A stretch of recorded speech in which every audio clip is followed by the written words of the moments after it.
Hello guys, welcome back to my channel. আজকের ভিডিওতে যে টপিকটা নিয়ে ডিসকাস করব সেটা হচ্ছে আজকের এই মার্কেটের টোটাল ডায়নামিক্স, এবং এছাড়া সোমবার দিন আমি একটা স্টকের মধ্যে একটু বুলিশনেস দেখতে পাচ্ছি।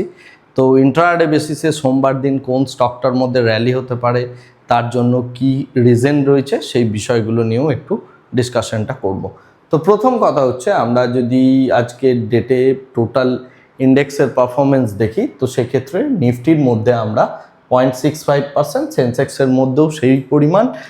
এছাড়া bank Nifty, mid cap Nifty, small cap Nifty সমস্ত জায়গার মধ্যে একটা বুলিশনেস দেখতে পেলাম। এই প্রচ্ছন্ন বুলিশনেসটা তৈরি হয়েছে ট্রাম্পের যে অ্যাকচুয়ালি বক্তৃতা, এবং সেখানে তিনি যেটা বলছেন যে যুদ্ধটা এবার তিনি এন্ড করে দিতে চলেছেন, এবং এই যুদ্ধের টোটাল এন্ড হওয়ার মূল কাণ্ডারি তিনি, তাকে নোবেল প্রাইজ দেওয়া উচিত ইত্যাদি ইত্যাদি, যেরকম তিনি বক্তব্য রাখেন সেই একইভাবে বক্তব্য রেখেছেন, যে কারণে অ্যাক্রস দ্য বোর্ড মানে সমস্ত রকমের যত ইন্ডেক্স রয়েছে তার মধ্যে প্রত্যেকটা জায়গাতেই আমরা এই বুলিশনেস দেখতে পাচ্ছি।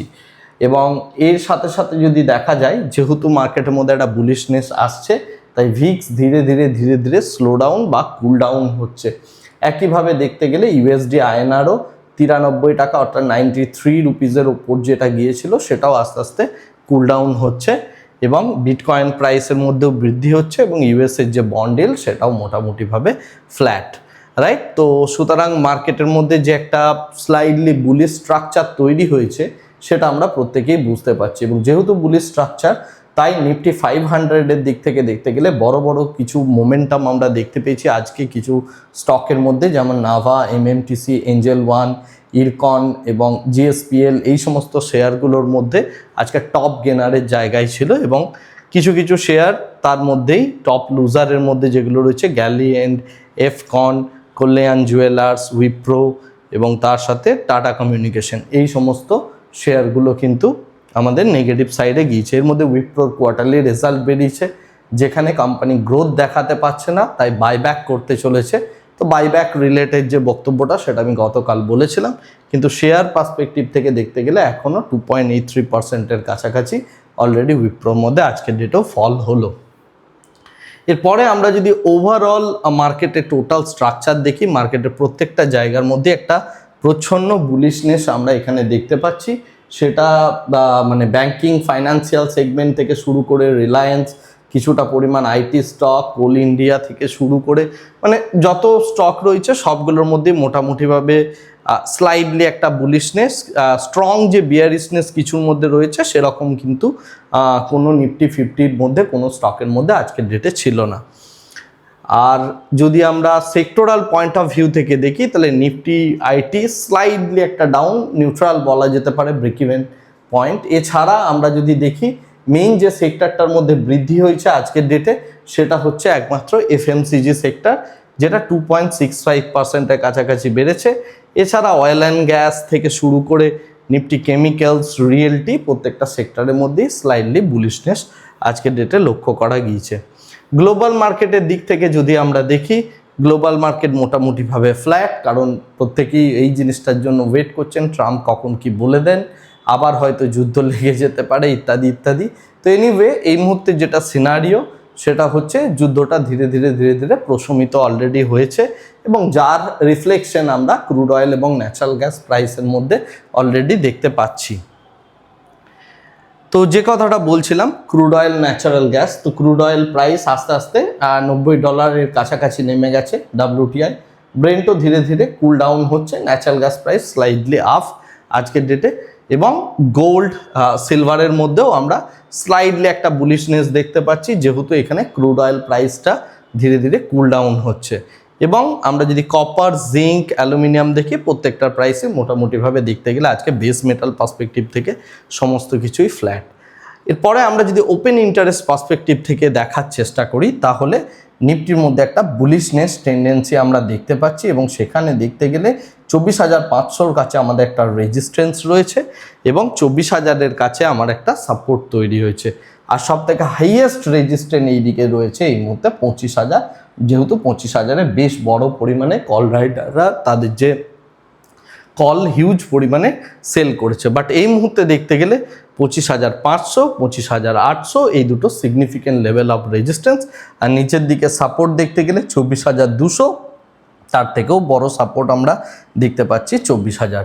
তো এই রেঞ্জের মধ্যে আগামী সপ্তাহে মার্কেট কিন্তু ট্রেড হতে চলেছে। এরপরে সোমবার দিনে আমি আবার আপডেট দেব বা অন্যান্য দিনগুলোতে আমি আপডেট দেবো যেমন যেমন ওপেন ইন্টারেস্টের স্ট্রাকচার তৈরি হবে। এরপরে আমি আসছি মার্কেটের জন্য ইম্পর্টেন্ট কতগুলো নিউজ নিয়ে এবং একটা ইম্পর্টেন্ট স্টক নিয়ে। আজকের ডেটে যে জিনিসটা দেখতে পেলাম, এফএমসিজি স্টকের মধ্যে একটা ডিফেন্সিভ বাইং এলো, অর্থাৎ বিশেষ করে যে সমস্ত শেয়ারগুলো সিগারেট কোম্পানি রয়েছে অর্থাৎ সিগারেট ম্যানুফ্যাকচারিং করে সেই সমস্ত কোম্পানিগুলোর মধ্যে আজকের ডেটে ভালো রকমের একটা বুলিশনেস দেখা গিয়েছে। এর কারণ হচ্ছে ভিএসটি নামের যে কোম্পানিটা রয়েছে সিগারেট মেকিং কোম্পানি, তারা অ্যাকচুয়ালি ভালো কোয়ার্টারলি রেজাল্ট করেছে। তো সেই এক্সপেকটেশন থেকে আইটিসি, গডফ্রে ফিলিপ এগুলোর মধ্যেও একটা র্যালি দেখা গিয়েছে এবং তার সাথে সাথে হিন্দুস্তান ইউনিলিভার থেকে শুরু করে যত এফএমসিজি স্টক রয়েছে তার মধ্যে কিন্তু একটা ডিফেন্সিভ বাইং দেখতে পেলাম এবং এটা একটা মানে strong level of buying momentum আমরা আজকের ডেটে এফএমসিজির মধ্যে দেখতে পেলাম। নেক্সট যে বিষয়টা ইম্পর্টেন্ট, ইন্ডিয়ান গভর্নমেন্ট হল্ট করে দিয়েছিল গোল্ড এবং সিলভারের যে সমস্ত ইম্পোর্টগুলো, যে কারণে কল্যাণ জুয়েলার্সের শেয়ারটা আজকে ডেটে ফল করেছিল। পরবর্তীকালে বলেছে যে 15খানা এমন কোম্পানি রয়েছে মানে ব্যাংকস রয়েছে যাদেরকে আবার ইম্পোর্টটা দেওয়া হবে, বাট সেটা এই মুহূর্তে রিউমারের পর্যায়েই রয়েছে। কিন্তু এই জায়গাতে ইম্পোর্টটা টোটালি হল্ট করে দেওয়ার জন্য এই সমস্ত ব্যাংকিং যে সমস্ত গহনা মেকিং যে সমস্ত কোম্পানিগুলো রয়েছে কল্যাণ জুয়েলার্স বা জুয়েলারি সেগমেন্টের, তাদের প্রত্যেকেরই যেহেতু আগামী দিনে একটা বিয়ের মরশুম আসছে বা তাছাড়াও আরও গয়না বিক্রির যে সমস্ত মরশুমগুলো রয়েছে সেই জায়গাগুলো, অক্ষয় তৃতীয়া বা এই সমস্ত জিনিসগুলো, তো সেই জায়গা থেকে এটার মধ্যে একটা সেই কারণে আমরা আজকে কল্যাণ জুয়েলার্স থেকে শুরু করে এই জুয়েলারি সেগমেন্টের মধ্যে একটা ডাউনফল দেখলাম। নেক্সট যে বিষয়টা ইম্পর্টেন্ট সেটা হচ্ছে যে গভর্নমেন্ট ইথানলকে as a alternative to LPG হিসাবে কমার্শিয়াল ইউজের জন্য অলরেডি অনুমোদন দিতে চলেছে। এই বিষয়টা যদি হয়, পারাজ ইন্ডাস্ট্রিজ, সুগার ইন্ডাস্ট্রিজ এই সমস্ত যত কোম্পানি রয়েছে সেই কোম্পানিগুলোর জন্য এটা যথেষ্ট পজিটিভ একটা নিউজ। এই নিউজটা সম্ভবত আজকে মার্কেট আওয়ারের পর এসছে, সুতরাং মানডেতে এর একটা আমরা এফেক্ট দেখতে পাবো এবং সেই কারণে সুগার থেকে শুরু করে ইথানল ড্রিভেন যে সমস্ত কোম্পানিগুলো রয়েছে সেগুলোর জন্য কিন্তু এটা একটা পজিটিভ নিউজ হতে যাচ্ছে, যার মধ্যে কিন্তু আমরা মানডে একটা ভালো রকমের বুলিশনেস দেখতে পারি এই সমস্ত কোম্পানিগুলোর মধ্যে।